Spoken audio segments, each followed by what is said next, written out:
ஹரி ஓம். நம்ம வாழ்க்கைக்கு தேவையான அத்தனை கருத்துக்களும் அடக்கியது மகாபாரதம். சுமார் 5,00,000 வசனங்கள் இருக்குது. அதை நான் ஒரு சில விஷயங்களை உங்களுக்கு சிம்பிளாக சொல்ல நினைக்கிறேன்.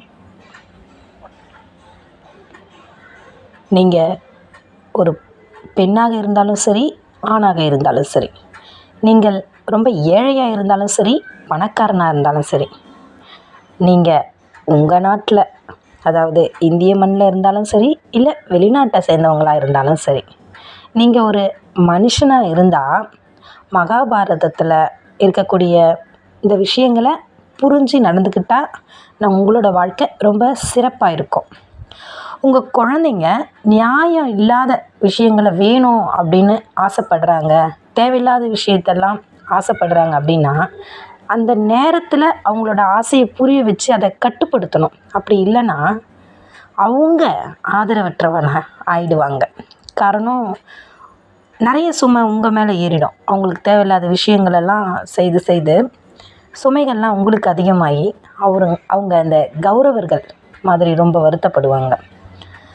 நீங்கள் எவ்வளோ தான் பலசாலியாக இருந்தாலும் அநீதியை, எங்கே அநியாயம் நடக்குதோ அதை எதிர்க்காம அதுக்கு துணை போனீங்கன்னா கர்ணனை போல தான் நீங்கள் பயனே இல்லாமல் போயிடுவீங்க. உங்கள் பிள்ளைங்க அவங்களோட அறிவை பயன்படுத்தி ரொம்ப அழிவை தேடிட்டு போகிறாங்கன்னா அதை அலட்சியம் செய்யாதீங்க. முடிஞ்ச அளவுக்கு அவங்களுக்கு புரிய வைய முயற்சி செய்யுங்க.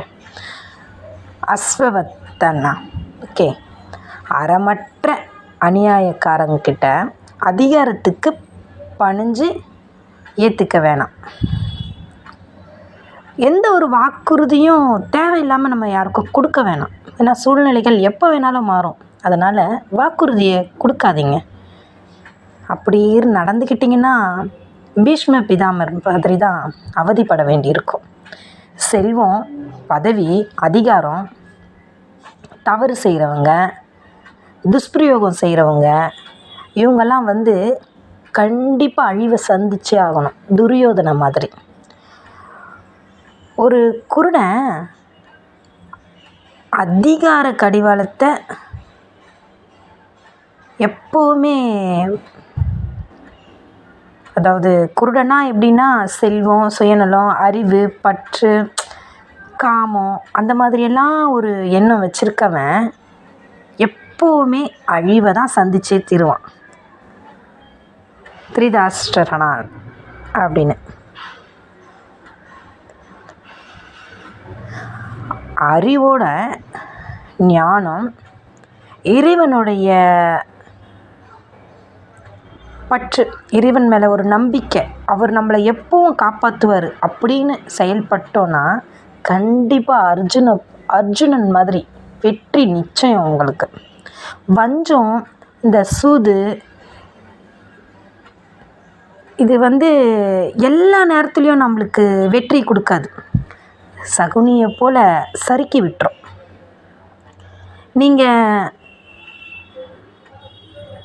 உங்களோட நெறிமுறையும், உங்களோட நீதி மேலேயும், உங்களுடைய கடமை மேலேயும் நல்ல நிலையாக இருந்து இந்த உலகத்துடைய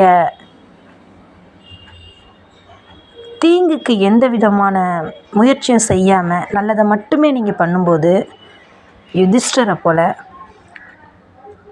வாழ முடியும். இது எல்லாருக்குமே பயனுள்ளதாக இருக்கும்னு நான் நினைக்கிறேன். மனம் சுத்தமாக இருந்தால் இந்த உலகமே உங்களுக்கு தாங்க.